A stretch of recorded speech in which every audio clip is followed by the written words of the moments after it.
আজ না তোমাদের সাথে একটা আমার আলাদা অনুভূতির কথা শেয়ার করব। তো আজ প্রথমবার আমি কোনো অনুষ্ঠানে গেস্ট হিসেবে ছিলাম। একটা এনজিও আমাদের হেলথ সেন্টারে একটা হেলথ অ্যাওয়ারনেস ক্যাম্পের আয়োজন করেছিল। অ্যাজ এ গেস্ট আমি সেখানে প্রেজেন্ট ছিলাম। জীবনে ফার্স্ট টাইম আমি কোনো অনুষ্ঠানে স্পিচ দিলাম বলবো না, দেওয়ার চেষ্টা করলাম। অনুষ্ঠানের কিছু সুন্দর মুহূর্ত আমি তোমাদের সাথে শেয়ার করলাম। ভিডিওটা ভালো লাগলে তোমরা লাইক করো, কমেন্ট করো অ্যান্ড আমার চ্যানেলটাকে সাবস্ক্রাইব করো।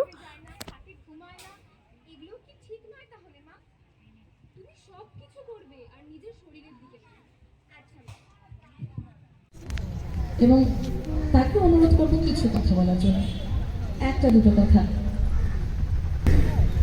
সবাইকে নমস্কার জানাই। আমি কখনো আগে এভাবে বক্তব্য রাখিনি, তবু একটা কথা বলতে চাই। আপনারা যে উদ্যোগটা নিয়েছেন maternal health related awareness camp, তার জন্য আপনাদেরকে সবাইকে ধন্যবাদ জানাই। আমরা তো অলওয়েজ এই নিয়েই কাজ করে আসছি, আপনারাও এটা নিয়ে যে কাজ করছেন সেটা জেনে খুবই খুশি হলাম। তাই জন্য আপনাদেরকে আমরা ওয়েলকাম জানাই।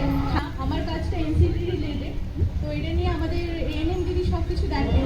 তাও একটু বলবো মাদের উদ্দেশ্যে আর বাড়ির লোকের উদ্দেশ্যে, যদি আমরা একটা বাচ্চাকে কম বয়সে বিয়ে দিয়ে দিই, যেটা আমরা এখানে দেখে আসি 12 বছর, 14 বছর, 15 বছর, মানে যেখানে বাচ্চাগুলো ঠিক করে ম্যাচিওরই হলো না, সে আবার একটা বাচ্চা নিয়ে বসে থাকে মায়েরা।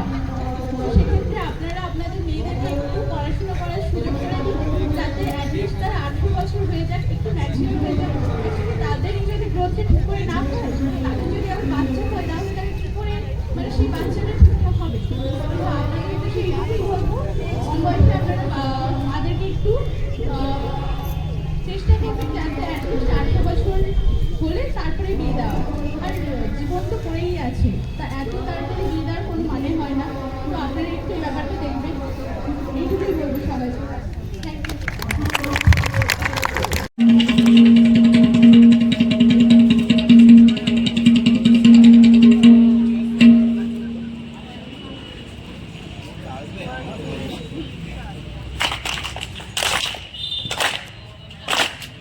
কোথায় সবাই, কোথায় সবাই, এদিকে এসো, এদিকে এসো। আজ আমরা দেখবো এসে নারীর হাল কেমন দেশে। কোথায় সবাই, কোথায় সবাই, এদিকে এসো, এদিকে এসো। আজ আমরা দেখবো এসে নারীর হাল কেমন দেশে।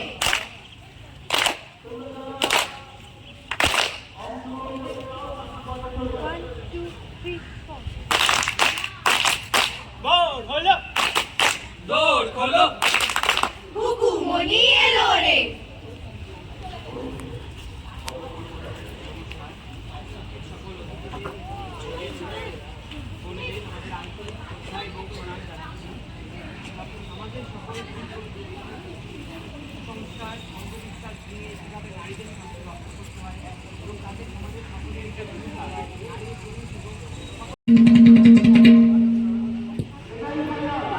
দেখো না আমার জামাই কি লেগেছে এটা।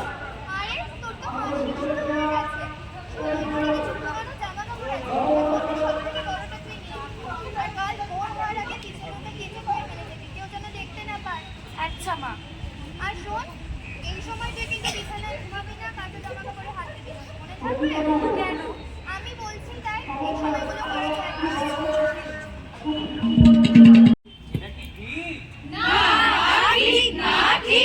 যাই হোক, আজকের অনুষ্ঠানটা ওনারা ম্যাটারনাল হেলথ রিলেটেড করেছিল বলে এখানে গ্রাম থেকে সব মহিলারা এসেছিলেন। তো যাই হোক, ওনারা খুব ভালো উদ্যোগ নিয়েছেন অ্যান্ড আমি সত্যি ওনাদেরকে ধন্যবাদ জানাতে চাই। এভাবে আমাদের সাথে হাতে হাত মিলিয়ে কাজে এগিয়ে আসার জন্য। আমরা সবাই যদি অ্যাওয়ার হই তাহলেই এগোবে ভারত। আর অনেক প্রোগ্রাম করেছিল ওরা, তারপরে আমি চলে আসি সেন্টারে। ওখানে একজন পেশেন্ট মিষ্টি দিয়ে গিয়েছিল, তার নাতি হয়েছে সেই উপলক্ষে। এরপর কিছু জিনিস শেয়ার করছি যেগুলো ওখানে আমাকে উপহার দিয়েছিল। এই গাছটা আমার খুব ভালো লেগেছে আর গাছটা খুব সুন্দর। এছাড়া আরও অনেক কিছুই দিয়েছিল।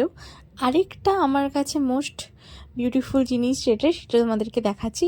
সেটা হলো এই উত্তরীয়টা। প্রথমবার আমাকে কেউ উত্তরীয় দিয়ে বরণ করেছিল, তো সে কারণে এটা আমার কাছে খুব স্পেশাল।